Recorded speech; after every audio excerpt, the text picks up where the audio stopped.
Hello students, welcome back.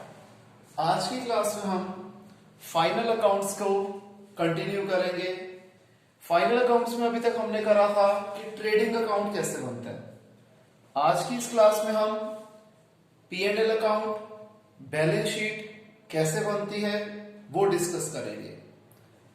तो आइए मैं आपको एक ऐसा क्वेश्चन करा रहा हूं जिसके अंदर ट्रेडिंग अकाउंट, P&L अकाउंट और बैलेंस शीट तीनों चीजें हम लोग बनाएंगे। ठीक है जी। मैंने ली इलस्ट्रेशन 24। सबसे पहले कैपिटल हमें दे रखा है 1,50,000। आपको पता है कैपिटल कहां आता है? बैलेंस शीट की लायबिलिटी साइड पे। ठीक है जी। फिर आ गया ओपनिंग स्टॉक 30,000। ओपनिंग स्टॉक कहां आता है? ट्रेडिंग अकाउंट की डेबिट साइड पे। फिर cash and bank, cash in hand, machinery, furniture, ये चारों ही एसेट हैं, तो बैलेंस शीट की एसेट साइड पे आ जाएंगे। कौन से जी? Cash in hand, cash and bank, furniture और मशीनरी। फिर परचेसेस आएगा ट्रेडिंग अकाउंट की डेबिट साइड पे। वेजेस भी आएगा ट्रेडिंग अकाउंट की डेबिट साइड पे। कैरेज इनवर्ड भी आएगा ट्रेडिंग अकाउंट की डेबिट साइड पे। फिर हमें दे रखा है सैलरीज। सैलरीज आता है P&L अकाउंट की डेबिट साइड पे। Discount allowed P&L account debit side. Discount received P&L account credit side.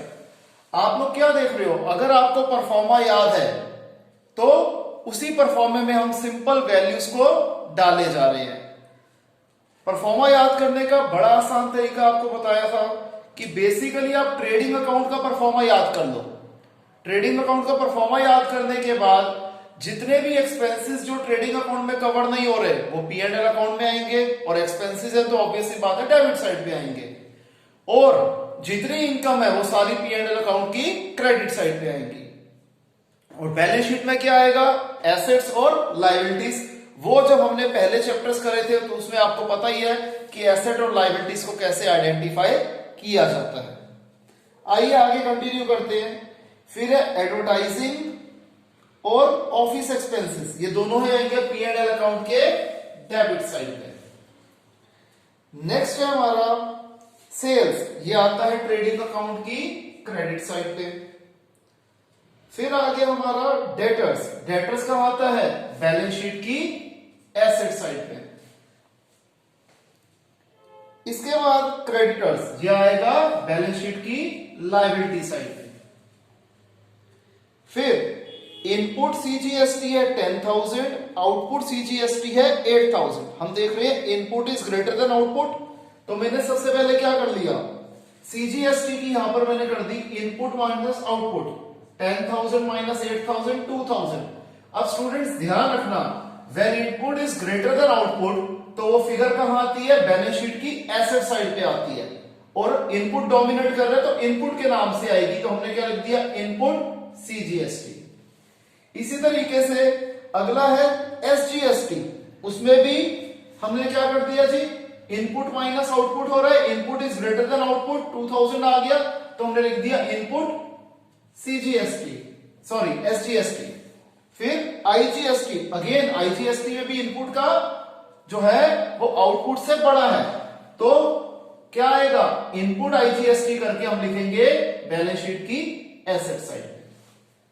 Last हमारे पास आ जाता है क्लोजिंग स्टॉक। क्लोजिंग स्टॉक 50,000 है, ये कहां आएगा? ट्रेडिंग अकाउंट की क्रेडिट साइड पे और बैलेंस शीट की एसेट साइड पे। बस अब सारी चीजें हो गई। इसके बाद हम क्या करेंगे? हमने यहां ट्रेडिंग अकाउंट का देखा तो क्रेडिट साइड का टोटल बड़ा था, दोनों साइड लिख दिया वो। डेबिट साइड पे बैलेंसिंग फिगर आ गई टू ग्रॉस प्रॉफिट, जिसको हम ट्रांसफर करेंगे P&L अकाउंट में, वो फिगर यहां पर आ गई। इसके बाद हमने देखा अगेन क्रेडिट साइड का टोटल बड़ा है, वो टोटल हमने कहां लिख दिया? दोनों साइड पे लिख दिया। इस टोटल में से हमने यहां डेबिट साइड की बाकी सारी आइटम्स के जो थी उन सबको प्लस करके इस टोटल में से माइनस कर दिया, तो हमारी बैलेंसिंग फिगर आ गई नेट प्रॉफिट, जिसे हम कैपिटल में प्लस कर देंगे।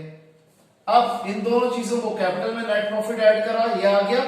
और हम क्या देख रहे हैं कि बैलेंस शीट की दोनों साइड्स का टोटल सेम है, इक्वल है, यानी कि हमने कोई गलती नहीं करी।